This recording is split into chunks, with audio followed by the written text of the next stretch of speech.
with StampinCatCrew.com. Today we're going to make this cute thank you card.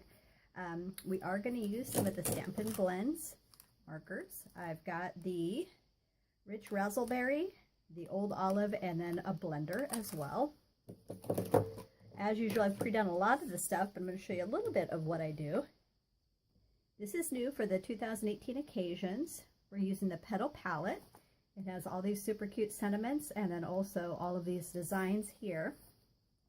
So 2 parts for the stamp set and then also coordinating dies, which are just really beautiful. So lots of really detailed die cuts as well as some outlined for the bird and then also the bunches of flowers. So makes it really fun and versatile to use. I'm going to set those aside. The parts we used are the thank you sentiment, and on the inside we did thank you, life is so much better with you in it, which is the sentiment here. We've colored and also die cut this as the focal point. We've done this leaves as the background and then also this as a little embellishment that we colored. So both for the envelope and for the inside. So to show you the parts that I did, this is the card we're starting with. Like I said, I've pre-done a lot. I started with a fold that's 11 inches by 4 1/4. I scored and folded at 5 1/2. And as always, I tell you, don't forget to make your edges nice and crisp. So I've got the Stampin' Up! Bone folder. And it also helps you get a pretty even border here. So part of what I've done is done the inside sentiment, and I've stamped this in Memento ink because that's meant to be used with the alcohol Stampin' Blends markers. They all come in a light and a dark, so I'm going to choose the light Old Olive first, and I'm going to just quickly, and remember this is meant to be really a watercolor effect, so I'm just going to color that in lightly. I'm going to take a little bit of the dark and I just give it a little bit of a shadow effect, and then we're going to do the same thing with the Rich Razzleberry. And because it's alcohol ink and it really blends well, you don't have to worry about lines showing up. It blends really nicely. When you go back over it with the darker color, you do want to be more careful, but with the color lifter, it really helps add a little bit and makes it a little more forgiving. So I'm just going to very lightly add some depth right to the center there. Then one of the things that I did want to show you is the color lifter has the same. It has a brush end and a smaller end. And often I'll just go back over and do a little bit of blending with the color lifter, and that helps to kind of blend the colors together, so gives it that nice crisp cleaner look to it. So I'm going to add that. Alcohol markers will show through the back, so often you want to be aware of that. If you're going to do a flip card or something that has 2 sides where it will show, always put something on the back of that and it'll cover it up. Got our snail adhesive right here, and I'm just going to go around the 4 edges like that. I'm going to take the inside and we're just going to center this like that. We've got that pretty colored sentiment. Now, I always tell you, don't forget to make your envelopes pretty. So I've done the pre-stamping and the same coloring that we just did on the inside of the card. And this is the part that we're going to put right on the front of the card. So super duper easy. What I did is I took some Old Olive ink and the leaves, and I'm just going to ink up a bit here. And I'm going to put 2 sets of the leaves and cross them right here. Set the Old Olive ink aside. Then I'm going to take some of the tear and tape This is for that wrinkled ribbon embellishment. I'm basically going to lay it right along here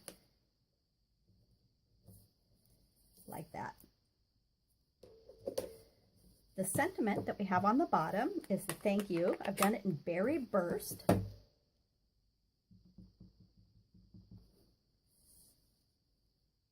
And are right there. Remember, when you stamp, you want to go straight down and straight back up with even pressure. You don't want to press really, really hard. You'll get that line around your stamps, and you don't want to rock it back and forth for the same reason. So to get that nice crisp image, that's how you want to do it. We're going to let that dry for a minute. In the meantime, we have this stamped image in Memento ink. I've done all of the coloring and blending already with the same markers that we use. I'm going to flip it over on the back side here. And I've got some dimensionals, and I'm just going to put some right along the outside edges here, basically on the leaves. And I'll show you why in just a minute. So we have the tear and tape here. Lift that up. And I'm going to grab our Berry Burst ribbon. This is the finely woven ribbon.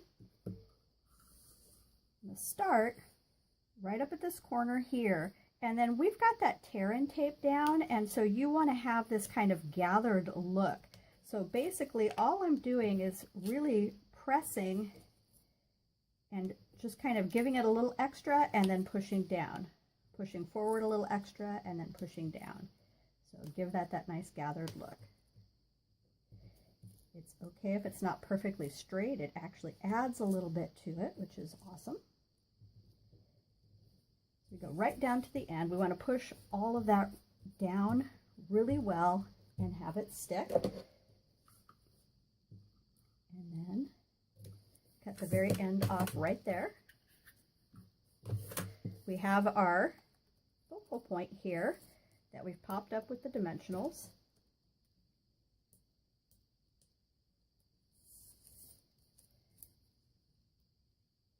And I'm going to set just about there.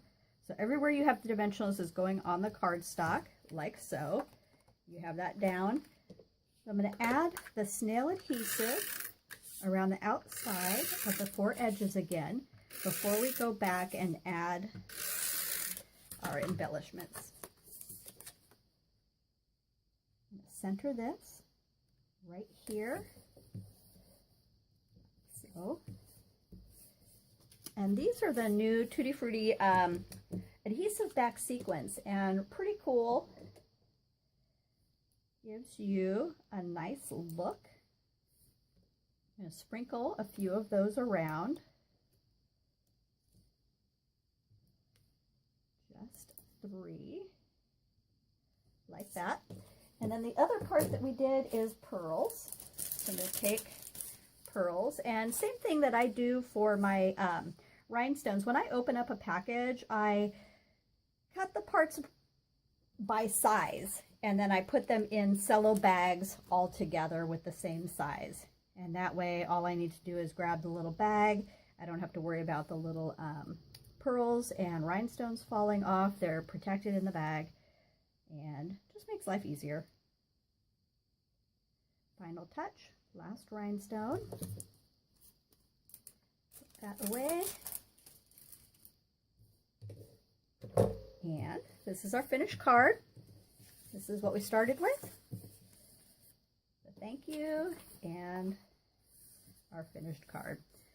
So that's it. You saw how quick and easy it was. The only part that really is difficult is the die cutting.